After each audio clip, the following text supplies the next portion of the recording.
आज की कहानी है लालची, सूदखोर और चालाक बेटा। चोलापुर गांव में गट्टू नाम का एक बूढ़ा पिता रहता था। उसके दो बेटे थे, सोनू और मोनू।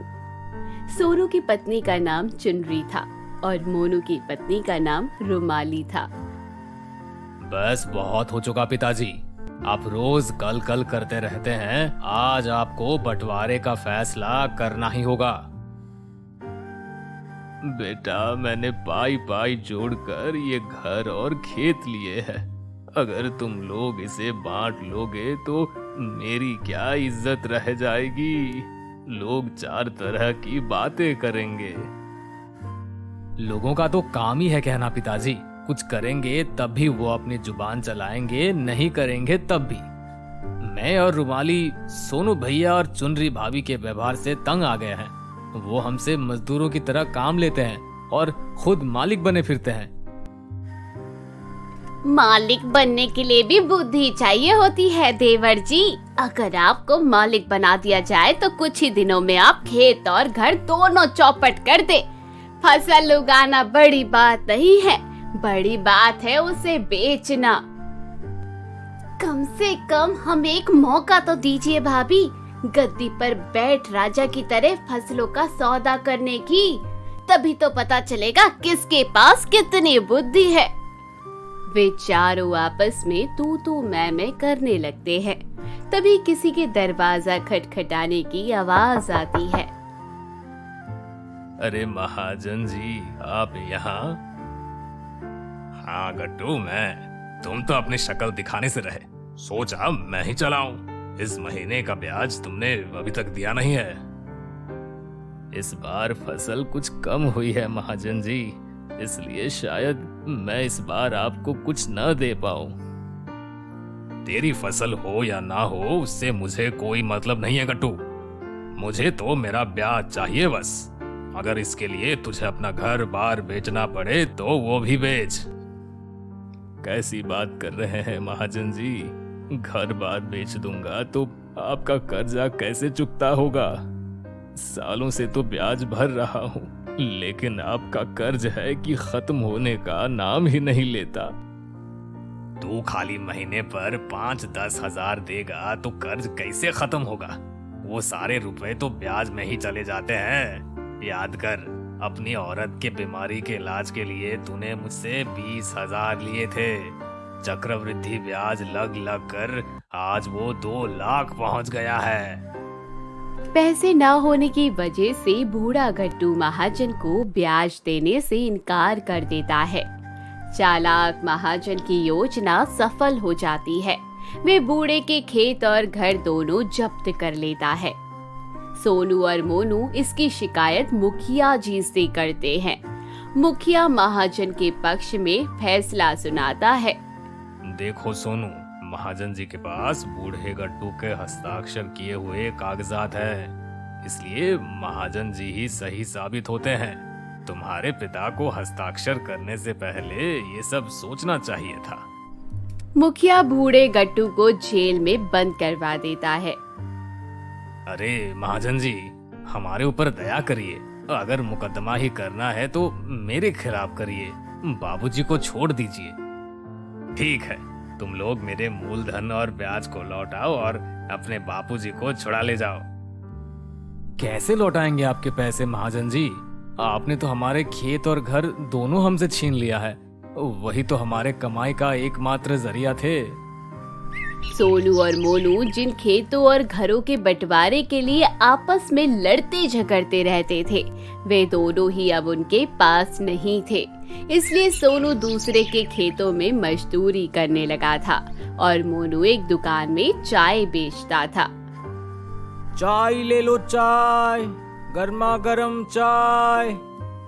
1 महीने पूरे होने पर वे दोनों महाजन को अपनी तनख्वाह देते हैं, जिससे बूढ़े पिता द्वारा लिया गया कर्ज चुकता हो सके और उन दोनों के बूढ़े पिता जेल से छूट सके।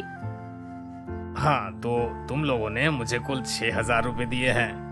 अब तुम लोगों को 2 लाख रुपए और देने हैं। 2 लाख रुपए? वो कैसे महाजन जी? अब तो 1,94,000 देने हैं ना। 2 लाख में से 6,000 घटाइए, कितना बचता है? तुमने अच्छा जोड़ा सोनू बबुआ, लेकिन तुमने एक भूल कर दी। ब्याज तो जोड़ा ही नहीं, 2 लाख का 3% ब्याज जोड़ो, कितना हुआ? कुल 6,000 हुए ना। तुम्हारे पिताजी ने मुझसे 36% सालाना ब्याज पर पैसे उधार लिए थे। ऐसे तो आपको सारी जिंदगी ब्याज देते रहने पर भी आपका कर्ज कभी चुकता नहीं होगा महाजन जी। ठीक है, मुझे मेरे 2 लाख रुपए एक मुश्त दे दो और अपनी जिंदगी जैसे चाहो जियो। अरे हाँ, मुझे अभी याद आया, तुम्हारे पिताजी ने मुझसे वादा किया था कि वो 8वें साल मेरा ब्याज 36% से बढ़ाकर 48% कर देंगे। इस तरह तुम लोगों को मुझे 8,000 रुपए देना था, लेकिन दिया 6,000, यानी मेरा अभी भी तुम लोगों पर कुल 2,02,000 रुपए उधार है। गट्टू ने महाजन से ऐसा कोई वादा नहीं किया होता है। वह मोनू और सोनू से झूठ बोलता है, जिससे उसका मूलधन कभी खत्म ना हो और वे आजीवन सोनू और मोनू से पैसा ऐंठता रहे। सोनू महाजन की चालाकी को समझ जाता है और मन ही मन सोचता है, भला किसी को भविष्य के बारे में कैसे पता कि वो 8 साल तक उसका उधार नहीं चुका पाएगा? जरूर दाल में कुछ काला है। सोनू महाजन की इस चालाकी के बारे में मुखिया से शिकायत करता है। मुखिया महाजन को बुलाता है। महाजन, ये सोनू मोनू क्या बोल रहे हैं? क्या तुमने इनसे अधिक ब्याज वसूलने की बात की? नहीं नहीं मुखिया जी, वो तो इनके पिता ने ही 8वें साल मुझे अधिक ब्याज देने की बात की थी। तुम्हारे पास इसका क्या सबूत है महाजन? सबूत है ना मुखिया जी, गट्टू ने ये बात भी एक कागज पर लिखकर मुझे दिया था। महाजन अपनी झोली में से एक कागज निकालकर मुखिया को देता है। उसमें यही बात लिखी होती है। सोनू मोनू के आश्चर्य का ठिकाना नहीं रहता। सोनू और मोनू मन ही मन सोचते हैं, उस दिन तो ये महाजन बोल रहा था कि पिताजी ने ब्याज बढ़ाने को केवल बोला है, आज ये लिखित रूप में कहां से लेते आया? लगता है दाल में कुछ काला नहीं, बल्कि सारी की सारी दाल ही काली है। तभी सोनू की नजर उस कागज पर पड़ती है। वह कागज बिल्कुल नया लग रहा था, उसमें कुछ भी पीलापन नहीं था। सोनू समझ जाता है कि महाजन ने अभी अभी ही उसके पिता के नकली हस्ताक्षर करके ये कागज बनवाए हैं। वे मुखिया को इसके बारे में बताता है। ये बात सच साबित हो जाती है। मुखिया ये देख बहुत क्रोधित होता है और महाजन को दंड स्वरूप गट्टू के 2 लाख रुपए माफ करने का आदेश देता है। महाजन के पैरों तले जमीन खिसक जाती है। अरे नहीं मुखिया जी, ऐसा मत करिए, मैं बर्बाद हो जाऊंगा। मेरे 2 लाख रुपए मुझसे मत छीनिए। ये तुम्हारे धोखे का फल है महाजन। मेरे रहते मेरे गांव में किसी के साथ भी अन्याय नहीं हो सकता। आखिरकार गट्टू के उसके खेत और घर दोनों वापस मिल जाते हैं। सोनू मोनू और उनकी पत्नियां भी आपस में लड़ना झगड़ना छोड़ मेल मिलाप से रहने लगती हैं, क्योंकि अब उन्हें इसका एहसास हो चुका था कि अगर हम एकता बनाकर रखेंगे तो कोई भी बाहरी व्यक्ति हमें नुकसान नहीं पहुंचा सकता।